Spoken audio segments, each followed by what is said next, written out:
बाबा जी और हुजूर जी की प्यारी साध संगत जी, आप सबको प्यार भरी राधा स्वामी जी। संगत जी, बाबा जी आज हमें सुनाएंगे एक साखी जो कि एक सफेद हिरनी की है। साखी को पूरा जरूर सुनिएगा, यह एक सच्ची साखी है। बाबा जी फरमाते हैं, एक समय की बात है, एक राजा था जिसकी 7 रानियां थीं लेकिन कोई संतान नहीं थी। इस कारण वह बहुत चिंतित रहता था, खासकर जब वह सोचता कि उसके बाद उसके साम्राज्य का क्या होगा। एक दिन एक गरीब फकीर दरबार में आया और बोला, राजा, तुम्हारी प्रार्थना सुनी गई है, जल्द ही तुम्हारी एक रानी पुत्र रत्न को जन्म देगी। फकीर की बात सुनकर राजा बहुत प्रसन्न हुआ और उसने पूरे राज्य को इस शुभ सर की तैयारी करने का आदेश दिया। सातों रानियां विलासिता से भरे महलों में रहती थीं। सैकड़ों दासियां उनकी सेवा में लगी रहतीं और स्वादिष्ट भोजन व मिठाइयों की भरपूर व्यवस्था की गई थी। संगत जी, राजा को शिकार का बहुत शौक था। एक दिन शिकार पर जाने से पहले रानियों ने संदेश भेजा, स्वामी, आप कहीं भी शिकार के लिए जाइए, लेकिन उत्तर दिशा में मत जाना। हमने बुरा स्वप्न देखा है और हमें भय है कि वहां कुछ अनहोनी हो सकती है। राजा ने रानियों की बात मान ली और उत्तर दिशा में न जाने का वादा किया। उसने दक्षिण दिशा में शिकार की कोशिश की, लेकिन दुर्भाग्य से उसे वहां कुछ ना मिला। यही हाल पूर्व और पश्चिम दिशा में भी हुआ। राजा, जो एक निपुण शिकारी था, ने ठान लिया कि वह खाली हाथ महल नहीं लौटेगा। अपनी रानियों से किए गए वादे को भूलकर वह उत्तर दिशा में शिकार के लिए निकल पड़ा। पहले तो उसे वहां भी सफलता नहीं मिली, लेकिन तभी उसकी नजर एक अद्भुत सफेद और सुनहरे रंग की हिरनी पर पड़ी, जिसके सींग चांदी की तरह चमक रहे थे। राजा ने तुरंत अपने सैनिकों को आदेश दिया कि जंगल को चारों ओर से घेर लिया जाए। हिरनी घेराबंदी में आ गई और जैसे ही राजा उसे पकड़ने आगे बढ़ा, उसने अचानक एक शक्तिशाली झटका देकर राजा को गिरा दिया और पहाड़ों की ओर भाग गई। राजा क्रोधित होकर अपने घोड़े पर सवार हुआ और पूरी गति से उसके पीछे दौड़ा, यहां तक कि उसके सभी सैनिक पीछे छूट गए। जल्द ही राजा एक संकरी घाटी में जा पहुंचा, जहां से निकलने का कोई रास्ता नहीं था। वहां एक टूटी फूटी झोपड़ी दिखी। लंबी यात्रा से थके राजा ने अंदर झांका और पानी मांगा। झोपड़ी में बैठी एक वृद्धा ने अपनी सुंदर पुत्री को पानी लाने के लिए बुलाया। वह युवती असाधारण रूप से आकर्षक थी, सुनहरे बालों और गोरी चमकती त्वचा वाली। जब उसने राजा को पानी पिलाया, तो राजा ने उसकी आंखों में देखा और तुर समझ गया कि यही वही हिरणी थी जिसका पीछा करते करते वह यहाँ तक पहुंचा था। राजा उस युवती के सौंदर्य पर मोहित हो गया और घुटनों के बल बैठकर विनती करने लगा कि वह उसकी दुल्हन बनकर महल चले। युवती मुस्कुराकर बोली, क्या तुम्हारी 7 रानियां पर्याप्त नहीं हैं? राजा ने अनुनय विनय किया और वचन दिया कि वह उसकी हर इच्छा पूरी करेगा। युवती ने कहा, अगर तुम मुझे अपनी 7 रानियों की आंखें लाकर दोगे, तभी मैं तुम पर विश्वास करूंगी।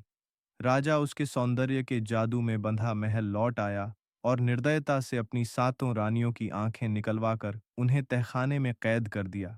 फिर वह उन आंखों को लेकर युवती के पास पहुंचा। युवती ने ठहाका लगाया, उन 14 आंखों को एक धागे में पिरोकर अपनी वृद्धा मां के गले में डाल दिया और कहा, इसे हमेशा पहनकर रखना, जब तक मैं राजा के महल में रहूं। इसके बाद वह राजा के साथ महल चली गई।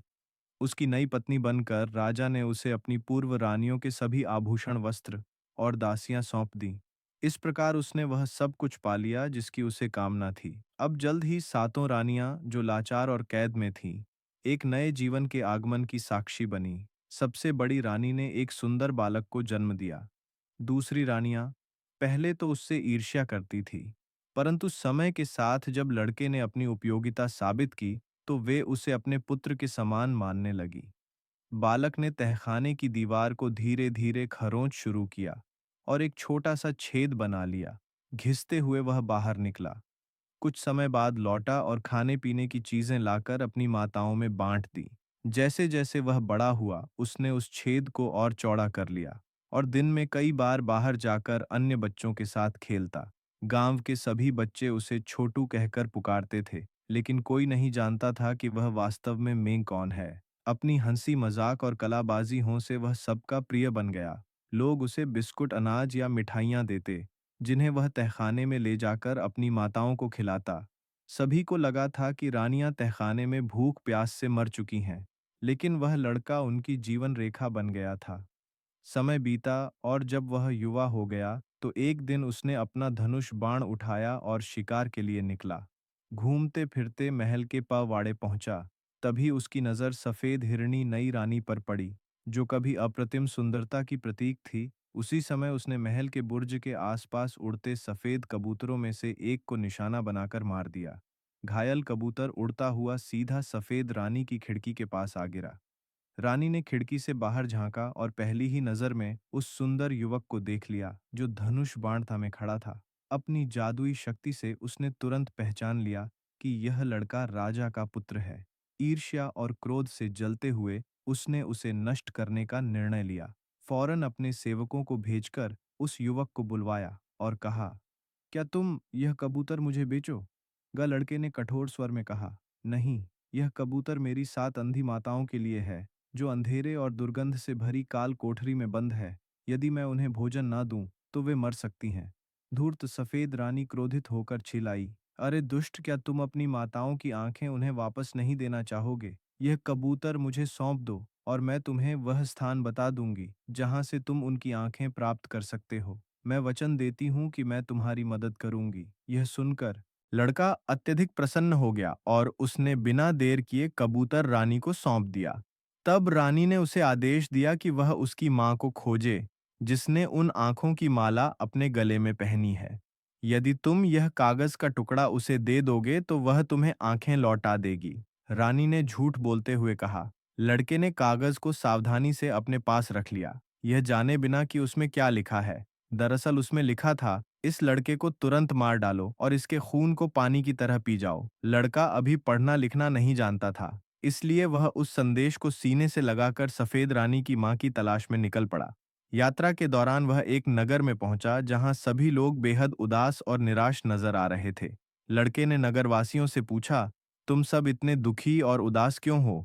लोगों ने उत्तर दिया, हमारे राजा की केवल एक संतान है, एक बेटी। वह विवाह करने को तैयार नहीं होती और जो भी युवक प्रस्ताव लेकर आता है उसे ठुकरा देती है। जब राजा का निधन होगा तो राज्य और उसकी विरासत का क्या होगा?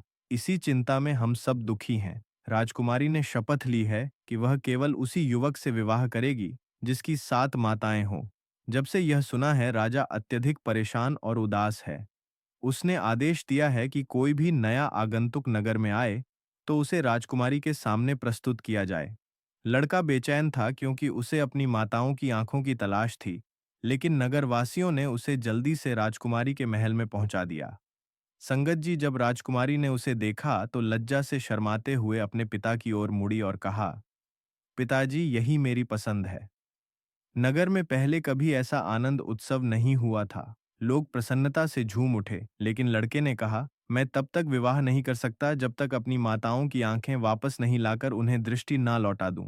राजकुमारी, जो बहुत बुद्धिमान और पढ़ी लिखी थी, यह सुनकर विचार मग्न हो गई। उसने लड़के से वह पर्चा दिखाने के लिए कहा। जब उसने उसमें लिखे विश्वासघाती शब्द पढ़े तो उसने बिना कोई प्रतिक्रिया दिए एक नया कागज लिया और उस पर लिखा, इस युवक का अच्छे से ध्यान रखा जाए और उसकी सभी इच्छाएं पूरी की जाएं। फिर उसने वह पर्चा लड़के को वापस दे दिया। लड़का उतना चतुर नहीं था, इसलिए उसने उसे बिना शक किए अपने पास रख लिया। लगभग 1 साल बाद वह लड़का उस जर्जर झोपड़ी तक पहुंचा जो संकरे घाटियों के बीच स्थित थी। वहीं सफेद जादूगरनी की मां रहती थी। एक भद्दी और डरावनी औरत। जब उसने लड़के का पर्चा पढ़ा तो उसके चेहरे पर नाखुशी झलक लगी, खासकर जब लड़के ने आंखों का हार मांगा। फिर भी उसने अपना हार उतारकर लड़के को दे दिया और बोली, इसमें सिर्फ 13 आंखें हैं, एक मैंने पिछले सप्ताह दे दी थी। लड़का जितनी आंखें मिल सकीं उनसे बहुत प्रसन्न था। वह जल्द से जल्द अपनी माताओं के पास लौटने के लिए निकल पड़ा। घर पहुंचते ही उसने 6 छोटी रानियों को 2-2 आंखें लौटा दी, जबकि सबसे बड़ी रानी को केवल एक आंख दी और कहा, प्यारी माँ, दूसरी आंख की तरह मैं हमेशा तुम्हारे साथ रहूंगा। इसके बाद वह अपने वादे के अनुसार राजकुमारी से विवाह करने के लिए लौट गया।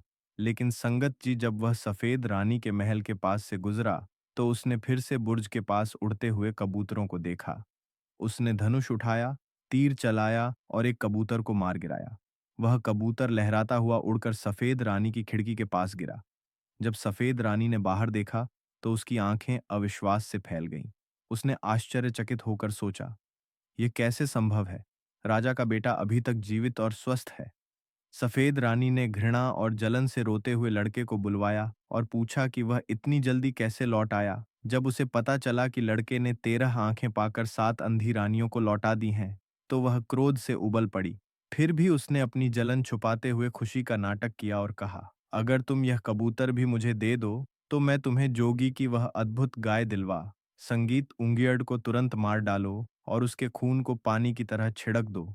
इस बीच 7 रानियों के बेटे के लौटने में हो रही देरी से चिंतित उसकी होने वाली पत्नी राजकुमारी ने उससे कारण पूछा। जब लड़के ने सफेद रानी द्वारा दिया गया पत्र दिखाया, तो राजकुमारी उसकी चाल समझ गई। उसने पहले की तरह पत्र के शब्द बदल दिए और उसे लड़के को सौंप दिया। लड़का फिर से संकरी घाटी में उस जर्जर झोपड़ी तक पहुंचा, जहां सफेद रानी की कुरूप और बूढ़ी मां रहती थीं।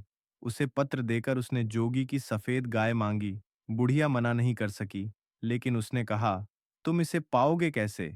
यह कोई मामूली चीज नहीं है। उस बहुमूल्य गाय की रक्षा के लिए 18,000 दैत्य तैनात हैं जो हर समय इसकी पहरेदारी करते हैं। इसके बाद वह अपनी बेटी की मूर्खता पर बेहद क्रोधित हो उठी। लड़के ने बड़ी बहादुरी से आगे बढ़ते हुए वही किया जो उसे करने को कहा गया था। लंबी यात्रा के बाद वह उस जोगी की सफेद गाय और दूध से भरे तालाब तक पहुंच गया, जिसकी रक्षा के लिए 18,000 दैत्य तैनात थे। वे सभी अत्यंत भयानक और डरावने दिख रहे थे, लेकिन लड़के ने अपने साहस को कम नहीं होने दिया। वह अपनी संगीत की धुन बजाता हुआ निर्भयता से आगे बढ़ता रहा। न दाएं देखा न बाएं। जल्द ही वह सीधे उस अलौकिक सफेद गाय के पास पहुंच गया, जिसकी रखवाली खुद दैत्यों का राजा कर रहा था। वह दिन रात उस गाय का दूध धता था जो लगातार बहते हुए तालाब को भरता रहता था। जोगी ने लड़ को वहां देखकर कर्कश स्वर में पूछा, तुम यहाँ क्या चाहते हो संगत जी? लड़के ने वही कहा जो उसे वृद्धा ने सिखाया था। मुझे तुम्हारी चमड़ी चाहिए। राजा इंद्र के नगाड़े के लिए उन्होंने कहा है कि तुम्हारी चमड़ी इसके लिए सबसे उत्तम होगी। यह सुनते ही जोगी भय से कांपने लगा। कोई भी जीन जोगी राजा इंद्र के आदेश को नकारने की शक्ति नहीं रखता था। घबराकर वह लड़के के पैरों पर गिर पड़ा और गिड़गिड़ा लगा, यदि तुम किसी भी तरह मुझे छोड़ दोगे तो इसके बदले में मैं तुम्हें कुछ भी दे सकता हूँ, यहाँ तक कि अपनी सफेद गाय भी। 7 रानियों के बेटे ने थोड़ा हिचकिचाना का नाटक किया, लेकिन अंततः तैयार हो गया। ठीक है, यह कोई कठिन कार्य नहीं है। जोगी की चमड़ी जैसी सफेद चमड़ी कहीं और से तलाश कर मैं राजा इंद्र को दे दूंगा, उसने कहा। फिर वह सुंदर सफेद गाय को अपने साथ ले चला। सभी दैत्य अवाक रह गए, क्योंकि उन्हें राजा इंद्र के क्रोध का भय था। लड़के ने गाय को अपने घर लाकर बांध दिया। सातों माताएं आनंदित हो उठीं और दिन रात उस गाय का दूध निकालने लगी। वे दूध से दही, घी और मक्खन बनाती और मिठाइयां तैयार कर बेचने लगी। जल्द ही उनकी आमदनी बढ़ने लगी और वे समृद्ध हो गई। आरामदायक जीवन देखकर 7 रानियों का बेटा हल्के मन से राजकुमारी से विवाह के विषय में सोचने लगा। लेकिन जब वह सफेद रानी के महल के पास से गुजरा, तो वह स्वयं को कबूतरों का शिकार करने से रोक नहीं सका। एक तीर छोड़ते ही एक कबूतर घायल होकर महल की खिड़की के बाहर गिरा। यह दृश्य देखने के लिए सफेद रानी खिड़की से बाहर झांकी, और तभी उसकी नजर 7 रानियों के बेटे पर पड़ी। उसे देखते ही वह भीतर ही भीतर घर आई, और घर आते हुए वह पहले से और अधिक सफेद हो गई। क्रोध के साथ उसने आवाज लगाई और उसने उसे अपने पास बुलाया और उससे पूछे कि वह वापस कैसे आ गया। जब उसने सुना कि उसकी मां ने उस लड़के साथ कितनी विनम्रता के साथ व्यवहार किया और उसके कार्य को सिद्ध करने में सहयोग किया, यह सब सुनकर वह अंदर ही अंदर कुढ़ती रही, लेकिन उसके अपने चेहरे से व्यक्त नहीं होने दिया। इसके बदले उसने बड़े प्रेम से मुस्कुराते हुए कहा, यह तो बहुत अच्छी बात है कि तुमने वह जोगी की सफेद गाय को प्राप्त कर ही लिया है। इसके साथ उसने कहा कि यह कबूतर मुझको दो, इसके बदले में मैं तुम्हें लाखों टन चावल, एक रात पैदा होने वाले चावल के बीजों को पाने का रास्ता बताऊंगी। वे इस बात को सुनकर लड़का पहले से अधिक प्रसन्न हुआ। इस बात के साथ उसने उस कबूतर को उस सफेद रानी के हवाले कर दिया, और इससे पहले उस रानी ने एक पत्र लिखकर उस लड़के को दिया, जिसमें लिखा था, इस लड़के को मार डालो और कभी असफल मत होना, और इसके खून को पानी की तरह से बहा दो। लेकिन जब उस पत्र इस लड़के के होने वाली रानी ने देखा, तो उसके लिखने वाले का कृप मकसद समझ गई, और एक बार उसने फिर पत्र के अंदर की सामग्री को बदलकर 7 रानी के बेटे को दे दिया। और उसमें लिख दिया, तुम्हारे खून की तरह हमारे खून की को समझना। अब लड़का उस संकरी घाटियों में एक बार फिर उस बदसूरत झोपड़े में जहां पर उस क्रूप सफेद हिरणी की मां रहती थी, और वहां लड़का उसको पत्र देते हुए कहा है कि उसे लाखों टन चावल एक रात में ही पकने वाले चावल का विज चाहिए। इसके सुनने के बाद उस औरत ने कहा, ये कैसे मांग सकता इस प्रकार के चावल के विज को, जो केवल एक रात में लाखों टन पके चावल में बदल जाता है। बुढ़िया को उसके ऊपर बहुत अधिक क्रोध आई। वह लगभग क्रोध से लाल हो गई, लेकिन अपनी बेटी के भय के कारण उस लड़के को कुछ नहीं बोला। उसने स्वयं के क्रोध को नियंत्रित कर लिया और उस लड़के से कहा, जाऊं और देखो ऐसे खेत को जिसकी रक्षा के लिए 18 लाख दैत्य लगे हैं, और उसको चेतावनी दिया कि वहां कभी भी पीछे मत देखना, सदा आगे ही आगे चलते रहना, और उस खेत के मध्य में पहुंचकर सबसे लंबे फसल को तोड़ लेना। इस तरह से 7 आरण का बेटा वहां से चल पड़ा और जल्दी ही उस खेत के पास पहुंच गया जिसकी रक्षा के लिए 18 लाख दैत्य लगे थे, और वहां पर वह लाखों टन चावल एक रात में तैयार करने वाला चावल का पेड़ खेत में सबसे मध्य में उगा था। वह बहादुरी के साथ आगे ही आगे बढ़ता रहा, ना ही दाएं देख रहा, ना ही वह बाएं ही देख रहा था। और संगत जी, जब वह खेत के मध्य में पहुंच गया तो उसने खेत मध्य में सबसे लंबी फसल के पेड़ को वहां से उखाड़ लिया। लेकिन जब वह ई को लेकर अपने घर की तरफ चला तो उसके पीछे से हजारों आवाजों एक साथ अकें पोरा थोड़ी सी राख के ढेर में परिवर्तित हो गई। इसके अतिरिक्त वहां कुछ भी नहीं था। अब जब बहुत अधिक समय बीतता गया और वह लड़का वापस नहीं आया, तो उस वृद्ध औरत को चिंता होने लगी जो संकीर्ण घाटियों के मध्य छोटे से बदसूरत झोपड़े में रहती थी। फिर उसे याद आया जो उसकी बेटी ने पत्र में लिख दिया था, इसके अंदर वही खून है जो तुम्हारे अंदर है, इसे अपना ही खून समझो। इसीलिए वह वहां से उस लड़के तलाशने के लिए चल पड़ी कि उसके साथ आखिर हुआ क्या। जल्दी ही वह उस रात छोटे राख की ढेर के पास पहुंच, तो वह अपनी जादुई शक्ति से सब कुछ जान गई कि इसके साथ क्या हुआ था। उसने वहां से थोड़ा सा पानी लिया और उस लड़के की राख में पानी डालकर उसको मिट्टी का लोदा बनाया, और उसको उस लड़के हुबहू मिट्टी का शरीर बनाया, और अपनी छोटी उंगली को काटकर उस लड़के के राख के शरीर में मुख में अपने खून की कुछ बुद्धों को डाला, जिससे वह लड़का तुरंत उठकर पहले की तरह से खड़ा हो गया। और उस वृद्ध और ने गुड़राते हुए उसको डपट कर कहा, दोबारा फिर कभी मेरी आज्ञाओं का उल्लंघन मत करना, नहीं तो मैं तुमको अकेला छोड़ दूंगी और अपनी दयालुता पर प्रायश्चित करूंगी। इस तरह से कात रानियों का बेटा आनंद पूर्वक अपनी माँ के पास वापस आ गया, और अपने साथ जो लाखों टन चावल के दाने का को एक रात में तैयार करने वाले चावल के विज के साथ, जिसके कारण उसने बहुत जल्दी ही बहुत बड़ी मात्रा में धन को पैदा करने लगा और उस राज्य का सबसे अधिक धनी आदमियों में से नंबर 1 धनी आदमी गया। फिर वे अपने बेटे की शादी उस चालाक रानी से कर दिया जो सभी प्रकार की कल्पनाओं से परे थी, क्योंकि वह बहुत अधिक चालाक थी। उसने स्वयं तब तक चैन से ना रही जब तक उसने नहीं जान लिया कि उसके पति का पिता कौन है, और उस कृप सफेद जादूगर हिरणी को दंड दिया। इस तरह से उसने अपने लिए बिल्कुल वैसा ही महल का निर्माण कराया जैसा कि पहले 7 रानियों का महल था, जिसमें 7 रानियां रहा करती थीं, और उसमें से सफेद ग्रुप हिरणी रानी को निकालकर बाहर कर दिया गया और सातों रइयों को उसमें फिर रहने लगी। और जब सब कुछ उसके इच्छा के अनुकूल हो गया तो उसने अपने पति से कहकर शानदार भोजन उत्सव कराया और पूरे राज्य की जनता के साथ सभा, बड़े बड़े सारे राज्य के सज्जन पुरुषों को आमंत्रित किया गया। और जब राजा ने रहस्यदर्शी रानियों के बारे में सुना तो उसने अपना गलती को माना और अपने पुत्र के आमंत्रण पर वह भी उत्सव में सम्मिलित हुआ। अब राजा ने 7 रानियों के रहस्यमय बेटे के बारे में बहुत कुछ सुना था और उनके अद्भुत धन को देखा, इसलिए उन्होंने खुशी से निमंत्रण स्वीकार कर लिया। लेकिन जब वह महल में प्रवेश किया और यह सब देखकर आश्चर्यचकित हो गया, तो उसने पाया कि यहाँ हर किसी के लिए खुद का प्रतिकृति था।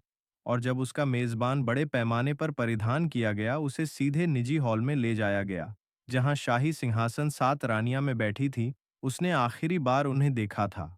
वह आश्चर्यचकित था जब तक कि राजकुमार आगे नहीं आ रहा था। वह खुद को राजा के पैरों को पकड़ लिया और सातों रानी ने पूरी साखी उसे बताई।